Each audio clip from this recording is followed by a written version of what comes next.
Primeiro, queria agradecer a presença de todos vocês. Talvez a gente ache que somos poucos, mas, na verdade, nós somos poucos porque estamos em crescimento, né? Eu acho que o simbolismo de hoje estarmos cruzando a rua e saindo da grade que cerca o campus para a praça é um simbolismo que precisa e vai, e cada vez mais vai ser cruzado, né? Que nós estamos nos aproximando e precisamos nos aproximar cada vez mais da sociedade. Hoje é um dia muito especial, primeiro porque é o Dia Internacional da Terra.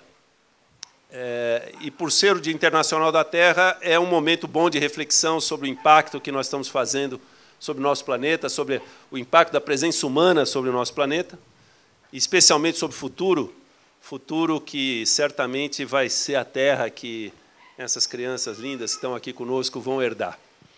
E foi a motivação, né, esse fato de ter o Dia Internacional da Terra, para que fosse programado no mundo inteiro esse movimento no dia de hoje, dia 22 de abril, que é a Marcha pela Ciência. Esse movimento nasce de uma forma espontânea. Houve um congresso científico em Boston, foi em fevereiro, acho que desse ano, e nesse congresso em que se discutia, foi exatamente um momento em que se anunciavam cortes para a ciência e tecnologia nos Estados Unidos, os participantes do congresso resolveram, numa sessão, sair todos à rua para, né, levantar cartazes feitos à mão ali na hora, defendendo e mostrando a importância da ciência que estava sendo feita naquele país para a vida das pessoas. Aquele foi um primeiro movimento espontâneo que despertou o interesse em se fazer a Marcha pela Ciência em Washington. Então, hoje, agora são 2 horas a menos lá, ou 9 da manhã, mas logo mais devem se reunir. A previsão é, no mínimo, 1 milhão de pessoas nas ruas em Washington hoje para falar sobre a importância da ciência na vida das pessoas e a importância de se sustentar a ciência, né? Ciência sem cortes, conhecimento sem cortes. É um momento em que os Estados Unidos, assim como outros países, e nós, no Brasil em particular, estamos passando, em que a visão utilitarista momentânea, imediatista, não está percebendo o valor e a importância de se manter a ciência ativa, especialmente porque são equipes que, se desmontadas, podem ter, às vezes, até impossível de serem montadas novamente. Isso gerou a ideia de se fazer a Marcha pela Ciência nos Estados Unidos, e, imediatamente, em outras cidades do mundo, de forma espontânea, sem nenhuma estrutura especial do ponto de vista institucional, pessoas foram se organizando para também replicar esse movimento de sair, não é, dos nossos laboratórios, de sair das nossas salas de aula, de sair dos muros das nossas universidades, para ganhar as ruas e aproximarmos-nos cada vez mais da população, da sociedade,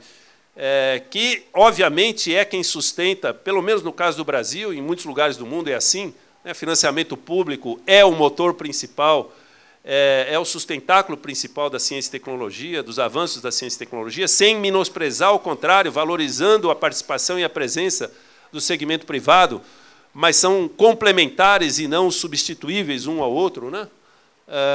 E essa preocupação acaba afetando, acho que, todos os países do mundo.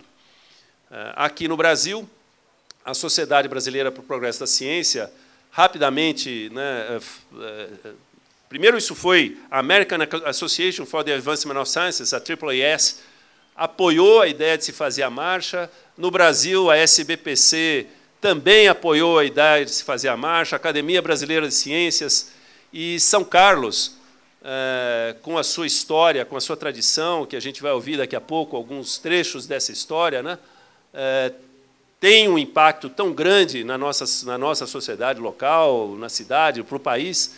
Nós não podíamos nos ausentar desse momento de virmos para a rua, sem nenhuma cor partidária. Ao contrário, esse não é um movimento que tem qualquer conotação política, é um movimento de cientistas para a sociedade, de pesquisadores, de professores, porque ciência não tem cor, não tem gênero, não tem raça, não tem etnia, não tem nações, inclusive, é um fenômeno, é uma criação, é uma atividade transnacional globalizada. E é fundamental que a gente consiga, né, traduzir isso para a sociedade, de que sem ciência não há desenvolvimento, sem ciência não há... Estou vendo aqui até as faixas dizendo isso, né? Sem ciência não há empregos, sem ciência não há saúde, que ciência salva vidas. É evidente que nós temos que defender a ciência brasileira nesse momento especial, que é um momento de cortes. Antes de começar a circular a palavra, citar aqui quais são os princípios fundamentais desse movimento global, desse movimento mundial. O primeiro conceito é que a ciência serve ao bem comum. A gente, às vezes, especialmente a população, por achar que ciência pode ser algo muito complicado, de difícil compreensão, e, às vezes, distante do nosso cotidiano, acha que a ciência não tem nada a ver consigo. Mas, na verdade, um dos objetivos dessa marcha, então, é mostrar a todas as pessoas, né, que o nosso dia a dia está cercado de conquistas científicas. A gente quer mostrar que uma sociedade que entende que os princípios científicos, que com os princípios científicos e com o trabalho da ciência e da tecnologia, vai estar mais preparada para ter desenvolvimento, para ter crescimento econômico, para ter mais empregos, para ter mais saúde, para ter mais bem-estar.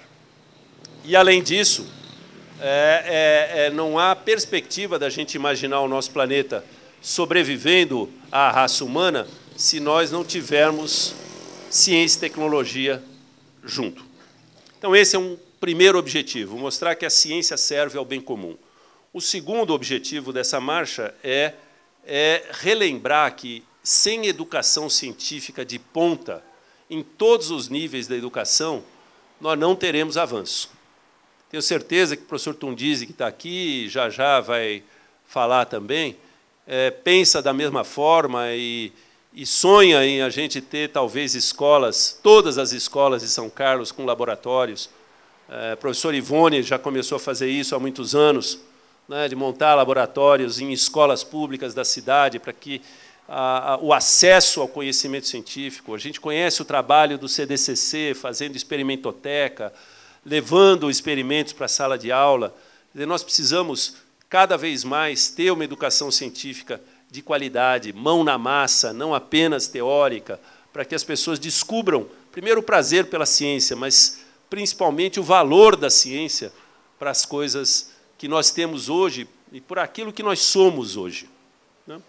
Então, educação científica, ter uma educação em ciências de ponta é também um objetivo dessa marcha de hoje. O terceiro aspecto que eu acho que é importante ser lembrado, é o terceiro princípio fundamental dessa marcha internacional, é pela comunicação científica aberta, honesta e ao alcance do público. E acho que isso tem muito a ver com muitos de nós que estamos aqui. Nós, às vezes, pensamos, que estamos aqui pregando para os convertidos. Todos nós temos, de alguma forma, alguma conexão inicial com a ciência aqui, mas é fundamental que a gente consiga traduzir para a sociedade cada vez mais aquilo que a gente faz com os recursos que a sociedade coloca dentro da universidade. Às vezes, a pressão da produção científica, a pressão das avaliações, faz com que a gente não queira sair do laboratório, ou não queira sair da sala de aula. Mas é fundamental que a gente entenda que isso faz parte da nossa missão, quer dizer, é parte integral da missão de um cientista poder traduzir aquilo que faz de forma que as pessoas possam entender, senão não vamos ter compreensão sobre o valor da ciência e, pior, não vamos ter ciência, porque sem compreensão do valor da ciência não vai haver recursos mais para a ciência. Então, esse é o terceiro objetivo, cada vez mais a gente fazer esse movimento de cruzar a rua, de sair dos muros, de sair da cerca das universidades, para chegar mais perto da população. O quarto princípio fundamental dessa marcha é por políticas e regulamentos de interesse público baseados em evidências. Quer dizer, nós vivemos um momento até típico, né, dos chamados fatos alternativos, o momento da pós-verdade, em que opiniões, às vezes, valem por evidências, e as pessoas se sentem meio perdidas nesse cenário em que a internet parece dizer a verdade em cada página que é aberta simplesmente por ser da internet. E as pessoas precisam, né, cada vez mais entender, e nós também, que fatos, que o método científico não serve apenas para dentro do laboratório, ele tem que servir para as nossas vidas. Se eu tomo um remédio para uma determinada doença, a gente entende o valor daquele remédio pelas evidências que ele tem produzido, e não porque alguém falou. Não é? Então, trazer ciência para as decisões, mesmo as decisões políticas, trazer conhecimento, quer dizer, a gente ter as nossas vidas ancoradas em fatos, em evidências científicas, isso é importante para uma sociedade ter sucesso, ter desenvolvimento. Então, esse é o quarto objetivo, né, de que decisões políticas que afetam diretamente a vida e o bem-estar humano, do meio ambiente e de todas as outras formas de vida, devem necessariamente estar embasadas em evidências científicas. Quando limitamos decisões desse tipo ao campo da opinião, estamos mais sujeitos simplesmente às falhas humanas. E o último aspecto, não menos importante, mas a gente queria enfatizar que o objetivo dessa marcha não era apenas um objetivo corporativo, de que estamos na rua para pedir mais dinheiro para nós mesmos, né, mas também para pedir dinheiro para a ciência. Né? Então, é o quinto princípio fundamental da marcha, pelo financiamento das pesquisas científicas e suas aplicações. O orçamento da ciência deve refletir a sua importância na democracia.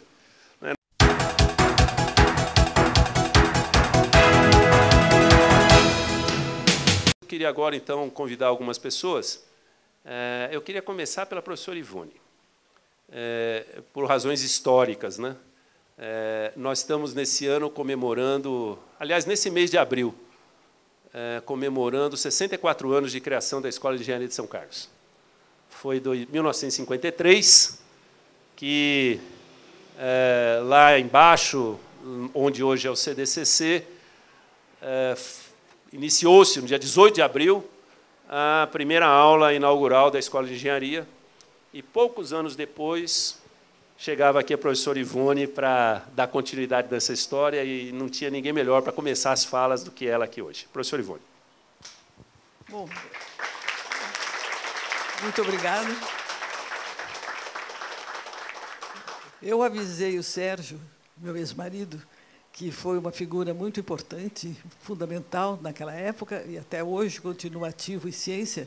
Ele gostaria de ter vindo aqui, mas, felizmente, eu não digo infelizmente, porque a razão pela qual ele não pode vir é que ele está envolvido num experimento que levou, um experimento biológico, que levou algumas semanas de preparo, e, coincidentemente, é hoje o dia que se reúnem médicos, biólogos, físicos lá para examinarem o resultado do seu trabalho. Então, ele me pediu para trazer, enfim, o apoio a esta iniciativa, e que, à distância, ele está acompanhando também esse movimento que se dá no mundo inteiro, aliás.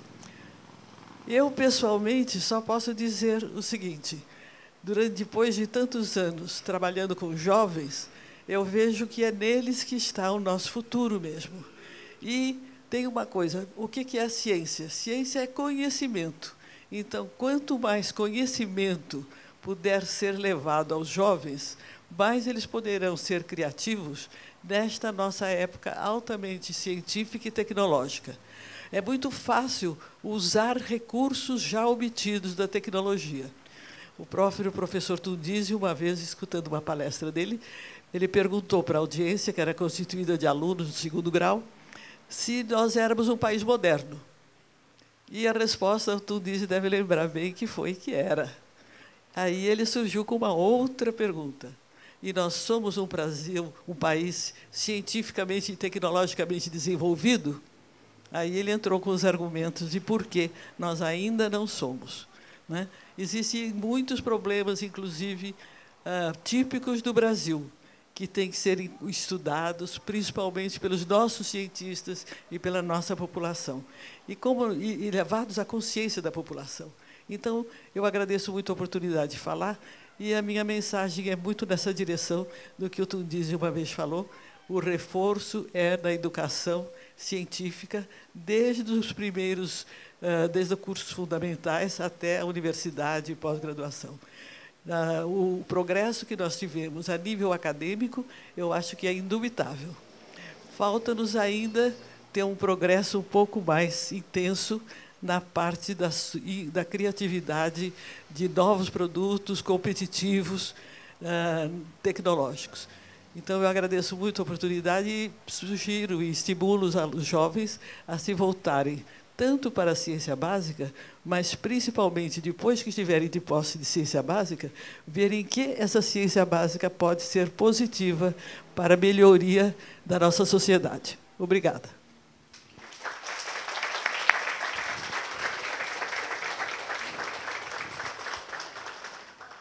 Quando a gente pensa que o primeiro dia que o professor Ivone pisou aqui em São Carlos foi em 1956, descendo do trem lá na estação ferroviária, a rua em frente à estação era de terra.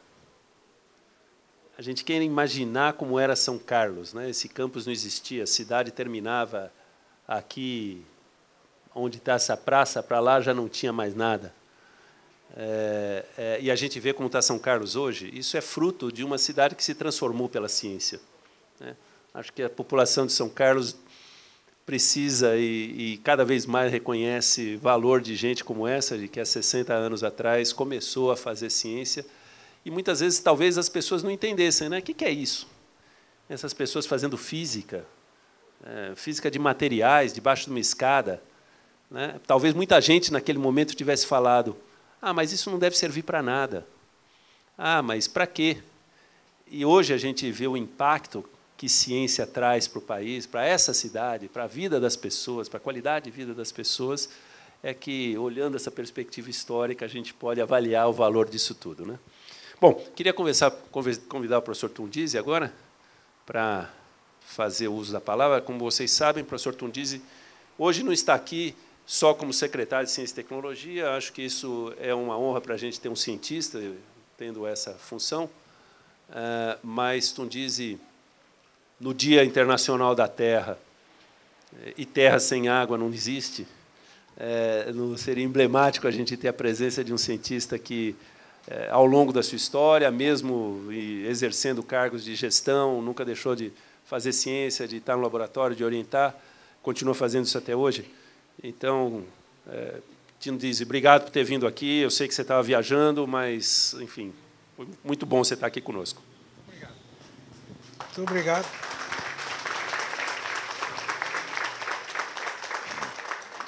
Muito obrigado, professor Glaucius, parabéns por essa iniciativa, parabéns ao Instituto de Física por essa iniciativa. Bem, eu quero dizer que, sem dúvida nenhuma, nós todos sabemos que sem ciência não há civilização. Todos os mecanismos modernos e avançados na área de saúde, na área de engenharia, na área de transportes, foram conseguidos graças ao desenvolvimento científico bastante avançado que tivemos no século XX. E, sem dúvida nenhuma, o investimento em ciência e tecnologia é fundamental para o desenvolvimento do país. Eu sempre lembro dessa palestra que a professora Ivone mencionou. Eu acabei de fazer uma palestra anteontem na Universidade Federal de Minas Gerais, exatamente sobre essa dicotomia entre modernização e desenvolvimento. O professor Celso Furtado sempre dizia que o Brasil era um país que estava se modernizando, mas ainda estava longe de desenvolvimento. E nas discussões subsequentes que nós tivemos na Universidade de Minas Gerais, esses 2 dias, ficou claro, o seminário era água, mineração e agricultura, e o nexo entre água, mineração e produção de alimentos. ficou claro que, se o Brasil, por exemplo, não tratar esgoto, nós ainda estamos no século XIX. Isso não é país desenvolvido. Então, quando se fala em fazer em trem-bala no Brasil, digo, é melhor tratar esgotos primeiro e fazer o mesmo investimento que você faz para fazer um trem-bala, que são mais ou menos 60 bilhões de dólares, você consegue tratando esgoto. Então, esse é um problema muito importante do ponto de vista de gestão do país. E é impossível pensar que ciência e tecnologia sem investimento possa prosseguir. Ciência e tecnologia tem que ter o investimento do Estado forte, e o exemplo claro de países em desenvolvimento, desenvolvido, em que foi colocado um conjunto de recursos de organização, é o Embrapa. A Embrapa proporcionou hoje um desenvolvimento agrícola no Brasil, que é um dos maiores, que é a maior agricultura tropical. Nós estamos produzindo hoje 240 milhões de toneladas de alimentos, recorde, graças ao investimento científico que foi feito na Embrapa. Então, é fundamental que ciência seja a base do desenvolvimento, em todas as áreas, na área de saúde, na área de engenharia, nas áreas de transporte, na área de ciências sociais, porque é com esse processo de desenvolvimento, com esse aumento do conhecimento e a interação entre os diferentes componentes do conhecimento, é que o país vai se desenvolver. Então, sem dúvida nenhuma, eu venho aqui como pesquisador, mas venho aqui também como secretário de Ciência e Tecnologia do município de São Carlos, para dizer que nós, no município de São Carlos, na administração, nós não precisamos fazer ciência. Nós precisamos articular a ciência que se faz no município. São Carlos tem hoje um conjunto de cientistas, de instituições de pesquisa e de universidades que é fortíssimo, é altamente desenvolvido, com cientistas do gabarito de muitos que estão aqui. E, naturalmente, a nossa função no sistema público de apoio à ciência e tecnologia de São Carlos é articular esse processo, articular esse conhecimento. O exemplo mais recente que eu posso dar é que nós estamos promovendo uma articulação entre a Airship do Brasil. O São Carlos está fazendo o maior sistema de dirigíveis do Brasil, do hemisfério sul, e nós estamos articulando a Airship do Brasil com a Embrapa, para verificar exatamente como a tecnologia desenvolvida nas duas unidades da Embrapa pode se articular, por exemplo, com a Airship.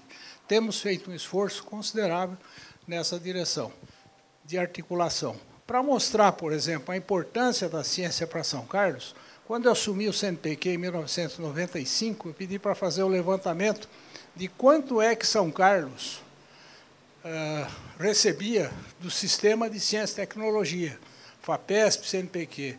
Naquela época, São Carlos tinha um orçamento de 100 milhões de reais por ano, a prefeitura. 20 milhões de reais era proveniente da atividade de ciência e tecnologia desenvolvida em São Carlos. Hoje deve ser muito mais, ou seja, já se contribuía com 20%. Então, ciência gera empregos, ciência gera desenvolvimento, e a cidade de São Carlos deve muito aos seus cientistas. Portanto, a nossa missão é apoiar esse desenvolvimento, articular a ciência e, mais ainda, fazer com que essa ciência, como disse muito bem o professor Glaucio Oliva, ultrapasse os muros da universidade, desenvolva um processo de educação científica nas escolas. Estamos agora em tratativas com a Volkswagen, nós vamos colocar laboratórios de ciências nas escolas de primeiro grau de São Carlos para que a ciência justamente ultrapasse os muros da universidade e possa acelerar a transmissão de conhecimento científico para os alunos e para os professores. Bom, não quero me alongar muito mais, mas eu queria dizer que ciência, está escrito aqui, salva vidas. Ciência, sem dúvida nenhuma, é o futuro no Brasil. O investimento de ciências vai fazer o país se desenvolver cada vez mais. Nós temos um enorme problema de desigualdades sociais que pode ser resolvido pela ciência. Sem ciência não há saúde, como está escrito em todas as nossas faixas aqui. Sem ciência não há emprego. Então, nós, aqui em São Carlos, temos um exemplo muito claro de como a ciência, através do aumento do conhecimento, do trabalho profícuo dos pesquisadores, na formação de recursos humanos, no desenvolvimento científico e na produção de mecanismos de educação científica, nós demos exemplos muito claros de como deve ser feito o processo de desenvolvimento científico para que tenhamos um Brasil diferente para os nossos filhos e os nossos netos. Muito obrigado. Obrigado, Luiz.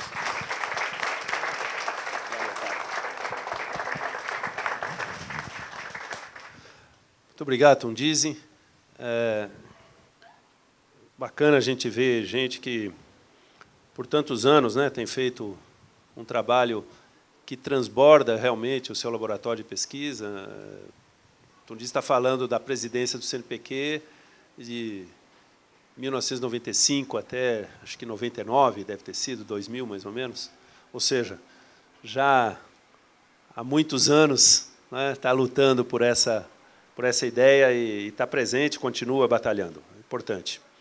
Antes de prosseguir, eu queria, primeiro, publicamente aqui agradecer ao professor Vanderlei Banhato e sua equipe, porque Vanderlei foi, acho que, um entusiasta dessa ideia da gente vir para a rua na marcha desde o primeiro momento. Nós devemos a ele essa infraestrutura, a sua equipe, a Vilma, que está aqui, ao Sebastião, que está aí, com seu garboso jaleco de trabalho, ao Braz, que está aqui, com as filmagens, a toda a sua equipe, enfim, do Grupo de Ótica e Fotônica, do Centro de Pesquisa em Ótica e Fotônica, com os REPID da FAPESP. O Vanderlei não pode estar aqui hoje porque está viajando para o exterior, mas estaria conosco andando aqui pela rua, por essa ideia que a gente está hoje aqui defendendo.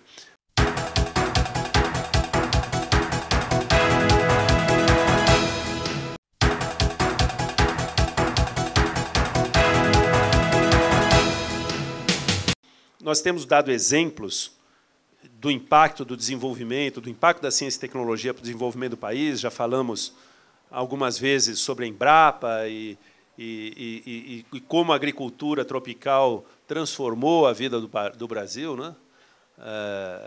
Lembrando que, na década de 50, quando São Carlos estava criando a sua escola de engenharia, nós tínhamos 85% da população brasileira vivendo no campo.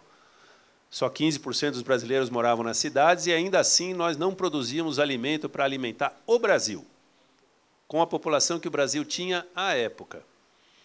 Hoje nós temos o inverso, né? Só 15% dos brasileiros quase vivem no campo e, ainda assim, o Brasil não só alimenta a si mesmo, mas alimenta o mundo. E isso é fruto de tecnologia. E eu queria, nesse momento, né, nós temos 2 unidades da Embrapa aqui em São Carlos.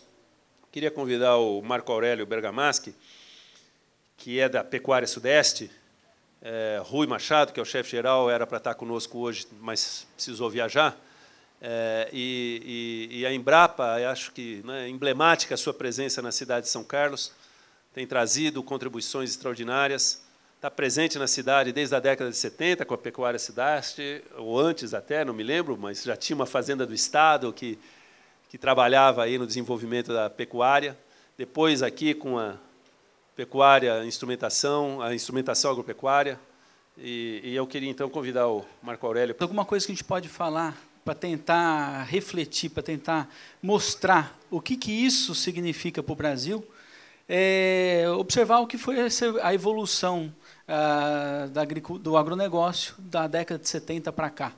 Como já comentado agora, nós éramos grandes importadores, não produzíamos o que comíamos. Isso é uma insegurança nacional absurda. Foi vislumbrado por idealizadores, por pessoas visionárias, tal, que era necessário se desenvolver a agricultura.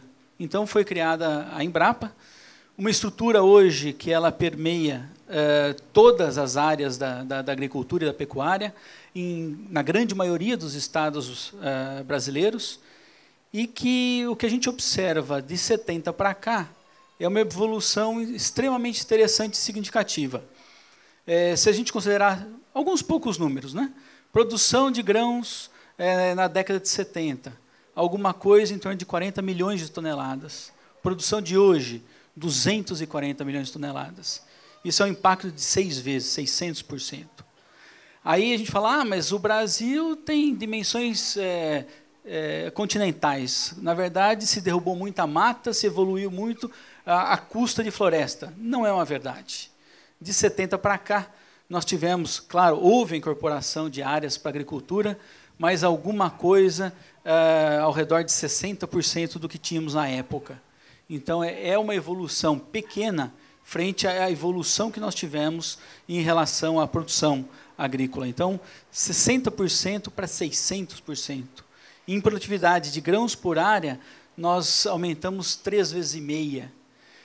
Da onde veio isso? Da onde que, claro que nós temos condições climáticas, recursos humanos extraordinários, mas se nós formos pontuar qual é o principal fator que levou a esse grande aumento de produção, não tem dúvida nenhuma dizer que é a ciência. Ciência que é gerada nos institutos de pesquisa, nas universidades, ciência que é transformada em tecnologia para ser transferida para o meio rural, e ciência que é utilizada para formar essa mão de obra, esses recursos humanos de extrema necessidade para que tudo isso gire, para que tudo isso ocorra dentro de qualquer área que nós estamos falando. Esse evento, é claro, tem uma grande importância de conscientização, uma importância de união entre universidades, entre institutos de pesquisa. Nesse ponto, São Carlos é uma cidade privilegiadíssima, uma das poucas cidades do mundo que concentra universidade estadual, universidade federal, universidades particulares, 2 unidades da Embrapa, centros de polos tecnológicos. Então, nós temos todo um arcabouço tecnológico que nos faz diferenciados. Então, acho que a grande mensagem que deve partir desse tipo de evento é a necessidade de parcerias. Parcerias para quê? Para o desenvolvimento da ciência.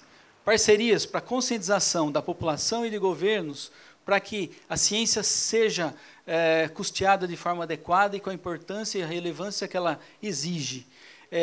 E complementariedade. O que as universidades fazem, trabalhar em conjunto com os institutos de pesquisa para que a gente tenha sinergia e alcance o objetivo final, que é o desenvolvimento da nossa nação. Muito obrigado, pessoal.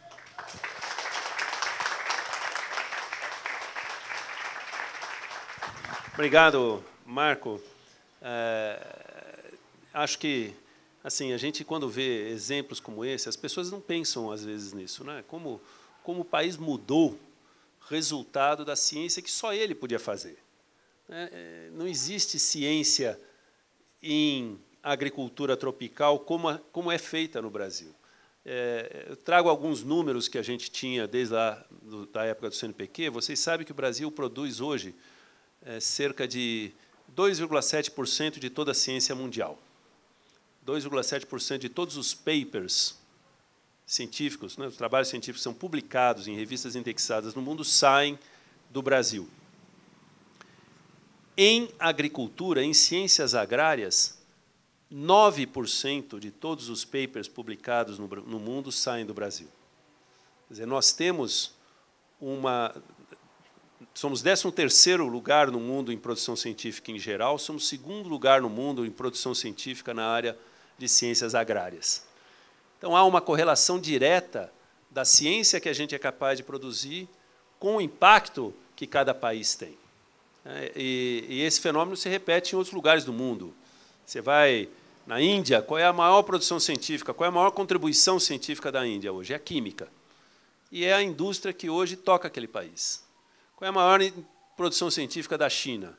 É em ciências dos materiais e a engenharia, que são as áreas que hoje tocam a economia da China.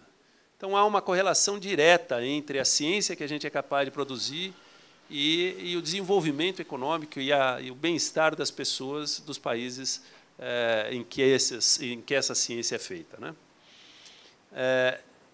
E mais do que fazer apenas ciência, aliás, Às vezes a gente ainda cultiva essa dicotomia antiga entre ciência básica e ciência aplicada, entre ciência pura, como se houvesse uma ciência impura, né? Então, as coisas não são mais assim, né? A gente entende que ciência ela transborda hoje do laboratório para a aplicação de forma muito rápida. Não há hoje possibilidade da gente pensar num sistema de ciência e tecnologia que não tenha esse transbordamento rápido do conhecimento para a iniciativa privada. A indústria, os produtores rurais, né, a Embrapa faz isso muito bem, de chegar diretamente às pessoas que estão na ponta da produção para conseguir fazer, né, rapidamente o conhecimento chegar às suas aplicações. Nós não podemos mais cultivar esse tipo de separação. Não existe isso de que quem trabalha em parcerias com o segmento privado está vendendo a universidade. Isso já é do passado. Não é? Nós temos que imaginar que a ciência tem que estar perto da produção, está perto da geração de empregos, está perto da saúde das pessoas, né? E isso é o que nós precisamos cada vez mais procurar fazer. E nós temos também, acho que isso aqui em São Carlos, como um exemplo, né? Nós vivemos numa cidade que tem 2 grandes universidades públicas, mais algumas instituições privadas de ensino, importantes também dentro desse cenário, acho que complementam o sistema de uma forma positiva. Mas, já há muitos anos, essa ciência vem transbordando para as empresas, né? Nós temos muitas empresas são-carlenses que foram criadas a partir dos nossos estudantes, dos nossos professores, dos nossos pesquisadores. Nós temos um exemplo aqui hoje, né, que é a Ivoninha Mascarenhas. Já tivemos uma Ivone Mascarenhas aqui falando, mas agora temos a Ivone Maria, que também é fruto das universidades brasileiras aqui, do campus da USP, foi estudante no Instituto de Física de São Carlos, fez seu mestrado, seu doutorado, mas entendeu, num dado momento, que era importante levar parte desse conhecimento para ter uma empresa, para gerar empregos, para usar aquela ciência com uma aplicação importante, que é a dosimetria. Então, eu queria convidar a Ivoninha, pelo seu exemplo, né, já bastante precoce até no cenário são-carlense, de levar a ciência para o segmento das empresas. Obrigada, parabéns pela iniciativa. E eu acho que tem toda essa coisa da ciência que produz, de como é que a gente faz, mas o círculo, né, que é o círculo bom, é o círculo que sai da ciência, vai para a tecnologia, vai para a sociedade, gera emprego e gera recursos novamente, né? Então, realmente, esse é o ciclo bonito. A gente trabalha com proteção radiológica na área de dosimetria, que é uma coisa ultracientífica. Quanta gente sabe medir radiação, né? Mas, quando você olha, desde a criação da empresa, que eu estudei aqui nesse instituto, esse Estado, numa época de grande apoio à ciência também, me deu a pós-graduação, me deu pós-doc, e daqui eu saí para ir para a empresa. Isso não foi uma coisa só nossa, teve gente internacional vindo aqui nos ajudar. A ciência transborda as nossas fronteiras, a ciência nos dá esse prazer e essa consciência de que a fronteira não é muito importante, né? Mas a Safra hoje já tem 38 anos, então, uma empresa fundada em 79. Em 79, faziam 80 anos, 83 anos, que a radiação tinha sido descoberta. O Röntgen estava lá no laboratório dele, no que a gente chama de ciência mais do que básica, né? Era pura ciência básica. O que está saindo aqui? 5 anos depois, já estava se aplicando radiação no uso cotidiano da medicina. Um pouco mais tarde, já se estava aplicando radiação na indústria. Um pouco depois, já estava se aplicando radiação para a produção de energia. Hoje, só para ter uma ideia, no Brasil, registrado, tem mais de 200 mil trabalhadores que trabalham, que são trabalhadores ocupacionalmente expostos. Então, é a radiação vindo, né, lá na ponta do trabalho. Mas a quantidade de recursos e impostos que é pago para cada equipamento de raio-x que você compra, para cada tomógrafo que está aí, para cada acelerador linear cuidando da saúde, fazendo radioterapia, é enorme. Nós temos 2 usinas nucleares, certo? Que, na época da nossa crise, foram super importantes também na produção de energia. E isso são 120 anos da ciência básica, puramente básica. Então, eu acho que o nosso papel, e a gente da SAPRA tende a fazer isso, é mostrar que não existe dicotomia. É a ciência que vai para a sociedade de uma maneira brilhante, libertando, salvando, gerando emprego e garantindo o nosso futuro. Então, agradeço muito, vocês estão de parabéns.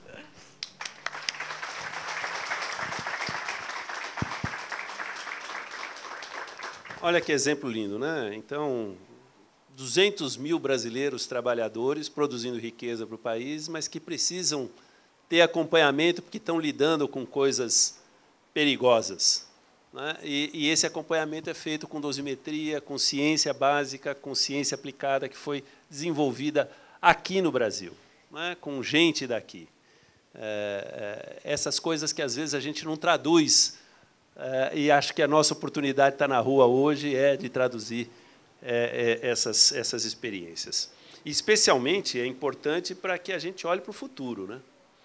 Às vezes a gente acha que as coisas acontecem por milagre, por premonição, por vidência.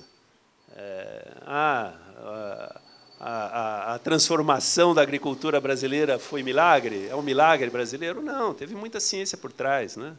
Quando a gente fala da nossa empresa ícone do ponto de vista de recursos para o país, que era a Petrobras, hoje vivendo ainda do impacto do que foi a utilização dessa empresa para outras finalidades, mas vocês podem imaginar o que é você parar um barco e jogar uma sonda que vai por 2 quilômetros dentro da água, aí bater no fundo do mar em 2 quilômetros e as ondas batendo nesse barco. E depois perfurar 5 quilômetros de pedra, né, de sal e rocha, 5 quilômetros abaixo dos 2 quilômetros, e aquele barquinho lá em cima, com as ondas batendo, e você chegar numa região que há alguns milhões de anos, né, tinha matéria orgânica acumulada, que, sob pressão, produz óleo, e você conseguir extrair esse óleo, né, e fazer do país hoje independente do ponto de vista da produção de petróleo.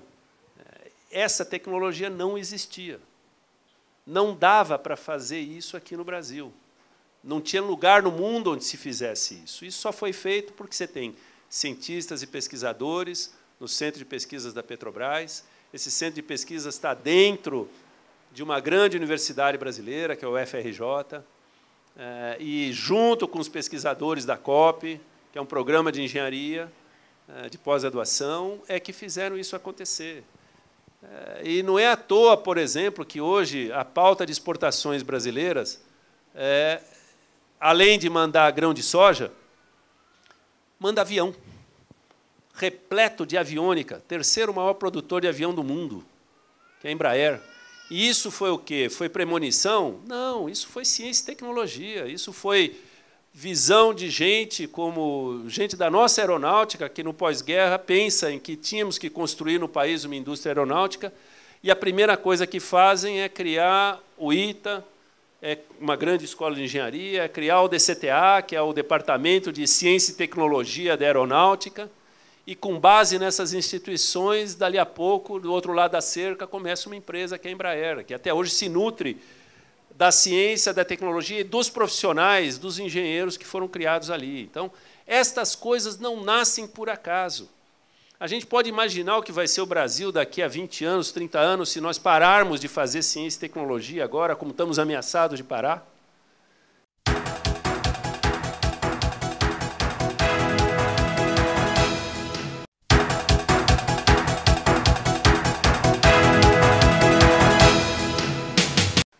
nós temos que entender que, ao comprometer investimento, orçamento, bolsa, nós estamos com muita dificuldade de ter bolsas para pós-graduação. Nós temos hoje um volume grande de brasileiros que acreditaram que conhecimento, que ciência, que tecnologia era importante para suas vidas. Engenheiros, cientistas que podiam ter terminado a graduação e ir para uma empresa, ganhar um emprego e trabalhar e ganhar seus 5, 6, 10 mil reais, mas que decidiram ficar na universidade para fazer um mestrado com uma bolsa que hoje, se vale 2 salários mínimos, é muito, para ficar 2 anos assim e depois pegar uma bolsa de doutorado quando tem, e essa bolsa valer 3 salários mínimos, quando muito, para ficar mais 4 anos e depois tentar fazer um pós-doc e, quem sabe, arrumar um emprego lá pelos 30, 35 anos de idade. Quer dizer, que país é esse que vai jogar fora o seu principal capital, que são os seus jovens? Então, nós não podemos cometer essa insanidade de deixar de investir em ciência e tecnologia. Não é? Isso é comprometer o futuro desse país, que, por tanto tempo, né, lutou, deu sangue, deu vidas, para que a gente pudesse ter um sistema de ciência e tecnologia como esse. Não dá para a gente parar nesse momento e dizer, não, eu vou jogar fora isso tudo. Por isso que nós estamos aqui hoje, acho que manifestando, né, por uma ciência sem cortes, por ciência e educação para o Brasil. Se nós não fizermos isso, como a gente vai conseguir sobreviver, né? Nós temos, hoje, como eu falava, 18 mil doutores sendo formados por ano. Cadê as bolsas para a gente poder sustentar esses doutores? E a gente não está falando só do CNPq. Estamos num estado que tem a FAPESP? Tem, mas a FAPESP também estava sob risco. Nós vimos, no começo do ano, que, por uma decisão de canetada de última hora, na hora de decidir o orçamento de 2017, 120 milhões foram tirados da FAPESP, né, para serem colocados em outro lugar, na mão do mando político daquele dinheiro. E isso só foi revertido, em parte, pela mobilização da comunidade científica. Então, nesse momento de grave crise, se nós não nos manifestarmos de todas as formas possíveis, estarmos na rua, mas estarmos também em todos os ambientes que a gente tiver acesso, nós não vamos conseguir reverter esse quadro. Desculpa, fiz meu momento emocionado aqui, mas acho que a gente vive há tanto tempo fazendo isso que acaba assim envolvendo mais, né? Eu queria lembrar que esse não é um movimento da USP. Ele está aqui na frente do campus da USP apenas porque essa praça a gente gostaria de fazê-la emblemática. Ela se chama Praça dos Universitários, desde quando foi criada. Ela já assistiu muita coisa. Eu e muitos outros aqui já corremos da polícia, por exemplo, para conseguir entrar no campus, fugindo em manifestações políticas na década de 70. Essa praça aqui era o nosso porto seguro. Quer dizer, estando na praça, a gente estava perto da entrada do campus, e, estando dentro do campus, a gente podia expressar aquilo que pensávamos e sentíamos, lutando por um país, né, mais democrático, mais aberto, mais do povo brasileiro e não de alguns. Mas esse movimento não é da USP, ao contrário, esse movimento é da ciência que se faz em São Carlos. E eu fico super feliz de ter colegas aqui da UFSCar presentes, de vários departamentos, estou vendo aqui, e eu especialmente queria convidar aqui o meu amigo pessoal, irmão quase, João Batista Fernandes, professor do Departamento de Química da UFSCar, e que hoje é o pró-reitor de pesquisas daquela universidade. João, obrigado por estar aqui. Eu soube que você foi passear lá no centro, achando que o ato era lá na frente do Mercadão.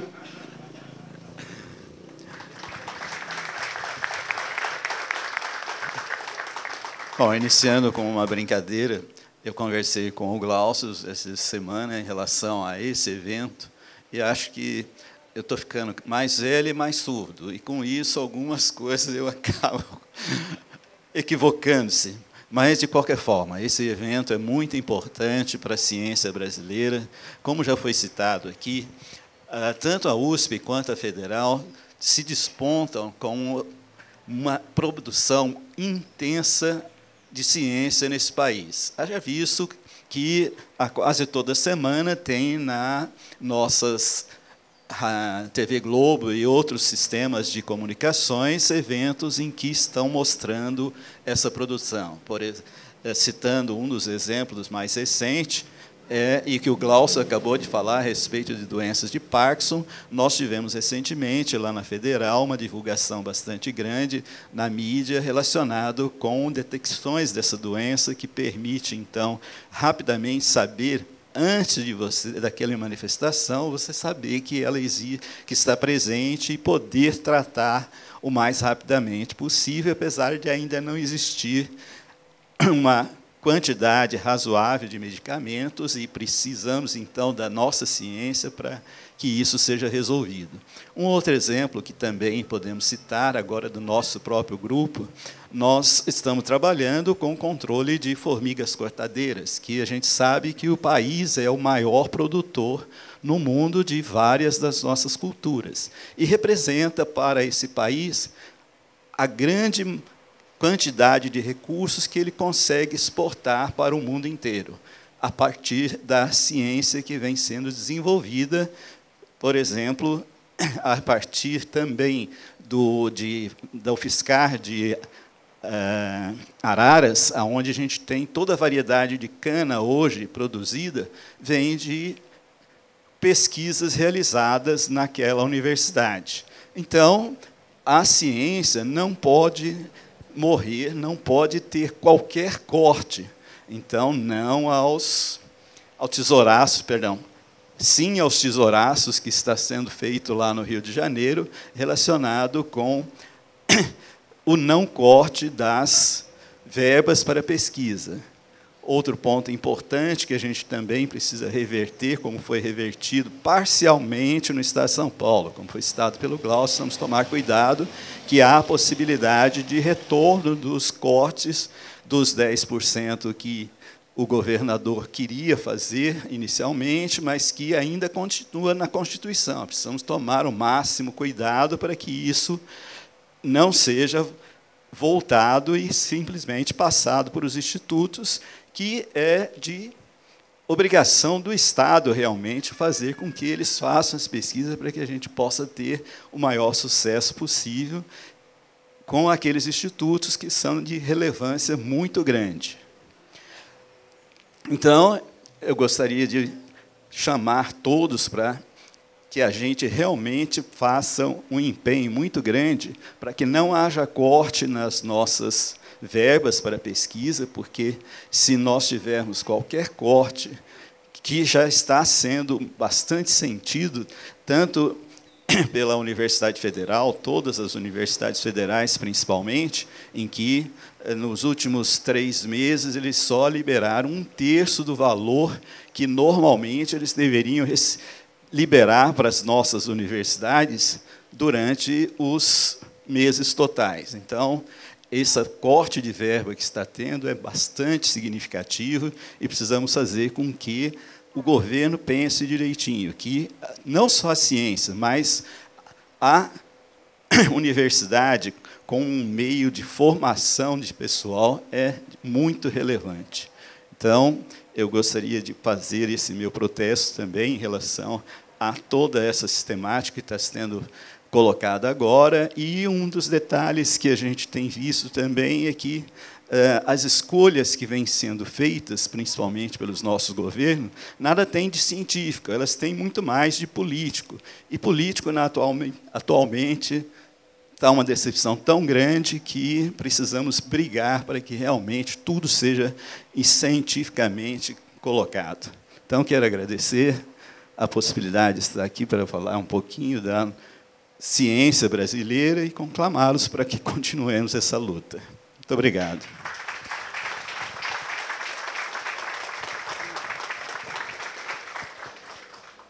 O professor Glaucio vai fazer uma entrevista agora ao vivo e pediu para que eu continuasse aqui nessa nossa marcha.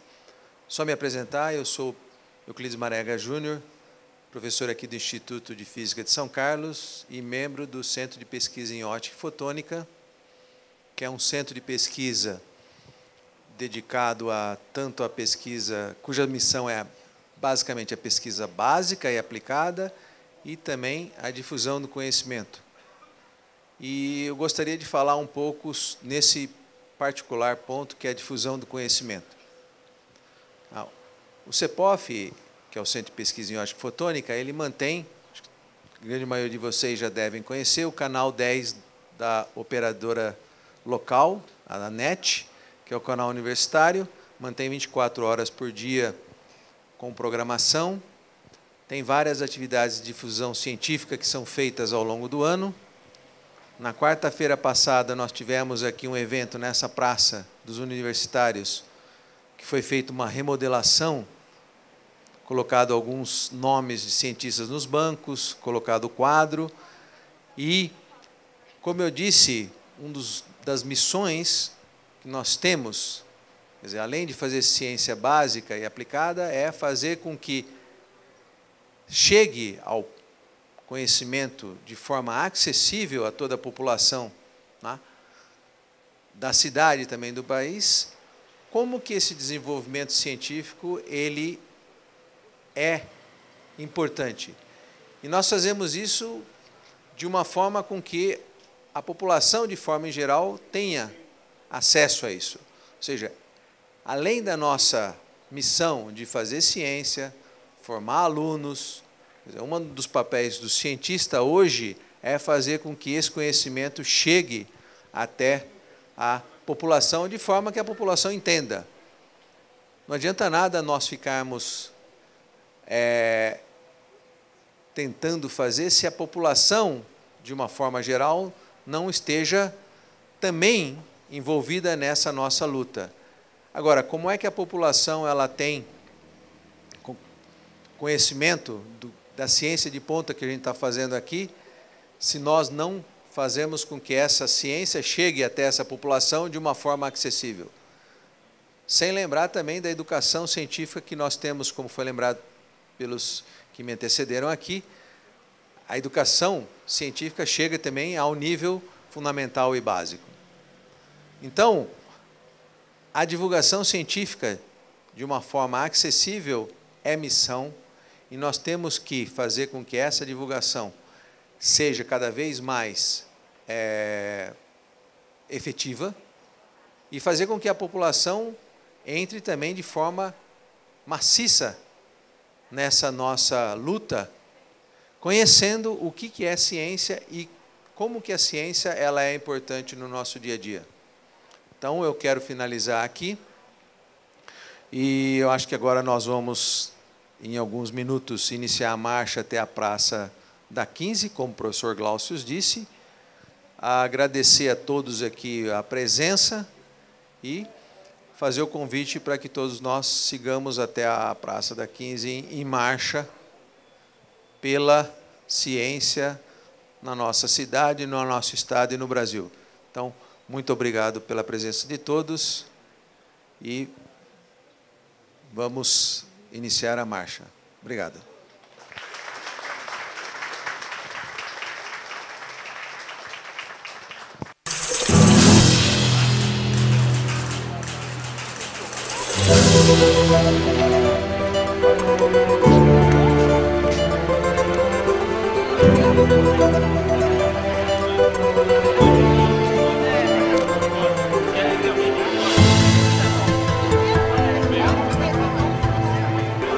Thank you.